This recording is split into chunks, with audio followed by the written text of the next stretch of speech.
Loch Ness, a body of water located in the north of Scotland, just outside of Inverness, that is surrounded by the Scottish Highlands, known for their winding roads, beautiful scenery and peaceful way of life. However, once a year the roads are closed off to all cars to allow cyclists of all ability to come and race, compete and endure the sportive event that is Loch Ness Etape.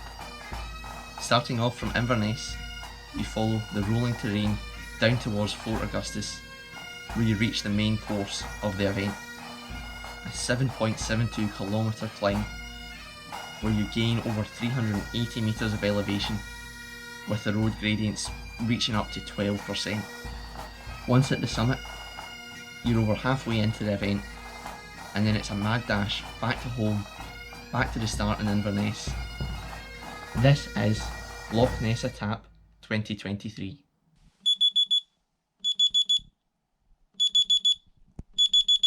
So yes guys, hello and welcome back to the Templeton Triathlete YouTube channel. As you can see, the alarm has just gone off. It's still 8 o'clock, we're up at 4 AM and yeah, we've made it to race day. The weather forecast does match up with what it's been saying. It does look like it's pretty wet out there, but yeah, it's time to just get some breakfast in, last bit of carbohydrate, and then we'll be off to the race start.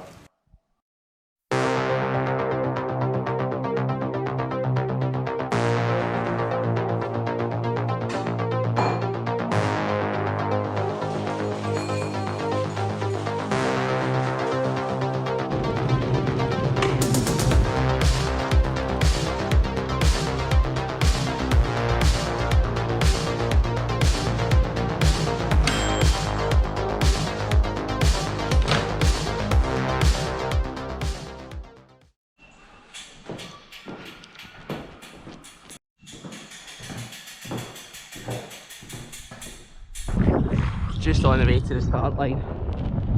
Nearly a start line that I didn't make it to. Absolute idiot. Smacked my derailleur off the door as I was heading out. It's bent the whole rear mech. It's now just managed to be pulled out. I need to avoid, I don't even know how many of the gears. But yeah, we're towards the start, so that's something.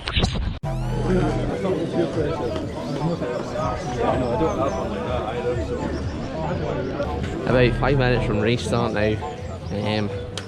Managed to adjust the gears a wee bit, so I've got an extra one at the back.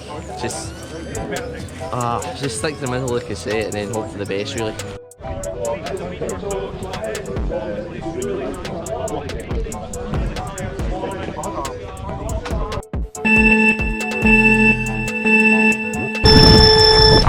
Wow, the ride has been pretty vicious so far. In a big pack here. Legs feeling good at the moment. But yeah, I guess we're only half an hour in, so we'll just need to wait and see. 1 hour in, 38 kilometres in. Wow, this is fast.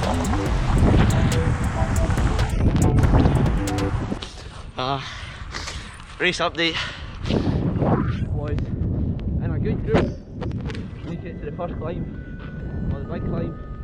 About 55 k's in, and then after the first section of it, my chain fell off. So the big swell that happened, that I passed out the point, passed me, and I had to turn back on the whole time.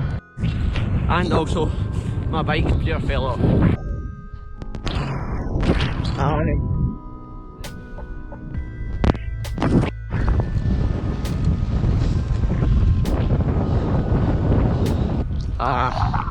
And ride complete. Last 10 miles was absolutely grim. I was just absolutely burst by that point. And just like that, been home, showered, head up, and yeah, managed to have a wee bit of time to reflect on the race. I did make the decision to go under the wee barrier into the first group, but then I was at the tail end of that first group, or the first sort of corral wave, which being set off at the 3-minute increments. So it meant that for the first 20 minutes it was pretty full gas trying to get to that, or at least the big pack that was at the front. Of course, there was a couple of groups with superstars that were away, but yeah, I eventually managed to tag on to that big pack. I didn't even want to look at the power numbers while I was pushing, because it was probably way above what I should have been doing.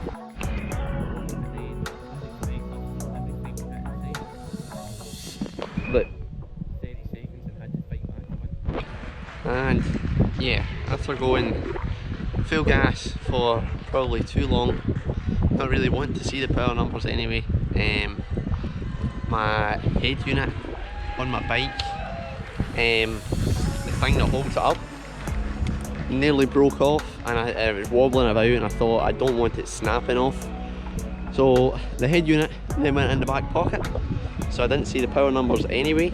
And yeah, I managed to stay with the group until we hit the climb. I didn't even realise it was the start of the climb, but yeah, we hit the climb, and then started actually going pretty well up there. And yeah, the climb sort of had 3 sections, so I managed to fly up the first section, past the big swell that was occurring with the pack, went back into the big ring before starting the second section, and of course, as I shift back down, my chain drops as I'm just about to start the second part of the climb. I managed to get the chain back on pretty much hassle-free. It didn't take me too long, but yeah, the problem was the next group was gone, and that's where the last matches were definitely burnt. Was fighting, trying to get back onto their tail. It was quite a headwind at that point as well, so it didn't make it easy. Just seeing them sitting there 50 metres in front for like 5-10 minutes was really difficult. When we reached the top of the climb, I did just manage to catch back on, but yeah, on the descent again, just my usual bike handling skills let me down. The speed they were going at, there was no way I was keeping up. That marked about 65k into the ride of the total just over 100 kilometres, and yeah, from there for probably until about 80 kilometres I managed to keep at least some pressure on the pedals, and then the last about 20k it was tough going. There was a couple more groups that came by, very windy roads, narrow descent, and I just if we were on any points like that, I just let the group go really, because I was just a bit scared on the bike. And yeah, every time another group came by, even on the flat, they were just away. I had nothing left, but managed to make it to the finish. That's me. Overall time should just be up on the screen just now. Managed to get around about 3 hours 17 or so, which again isn't atrocious. Riding in a group for the first time like that, going that fast for the first time like that, definitely a different experience. The event was great in general. The amount of volunteers out, even the amount of just spectators out cheering us on was absolutely brilliant. If I was to go back, I'd have to improve the bike handling skills. Just the descents, I just lost so much time. But an event I would definitely recommend. More so if the weather was to be nice as well. It was pretty grim the whole time. A solid day out on the bike. I hope you have enjoyed the video. If you have, make sure you hit the like button and subscribe, and I'll catch you in the next one.